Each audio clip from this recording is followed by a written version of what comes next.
উপদেষ্টা নাহিদ সাহেবকে সতর্ক করি, আমি তার দৃষ্টি আকর্ষণ করে বলতে চাই, মামুনুল হককে চিনেন না?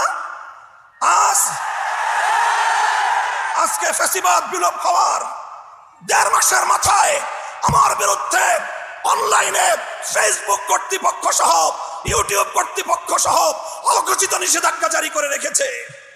আমার নিউজ কভার করে এই পর্যন্ত বাংলাদেশে প্রায় শতাধিক জাতীয় নিউজ পোর্টাল তারা রেস্ট্রিকশনের শিকার হয়েছে। আপনারা ওখানে বিলাসিতা করেন, বৈষম্যের বিরুদ্ধে সংগ্রামী আমাদেরকে আমাদের সমস্যাগুলোকে সমাধান করবার কোনো চিন্তা আপনাদের নাই। আপনারা উপদেষ্টা পরিষদ রাষ্ট্র পরিচালনা করতে পারবেন না আমাদের সহযোগিতা ছাড়া। আমার এই বক্তব্যের 24 ঘন্টার মধ্যে যদি আপনারা কোনো ব্যবস্থা গ্রহণ না করেন, আমরা আপনাদের বিরুদ্ধে ব্যবস্থা গ্রহণ করতে বাধ্য।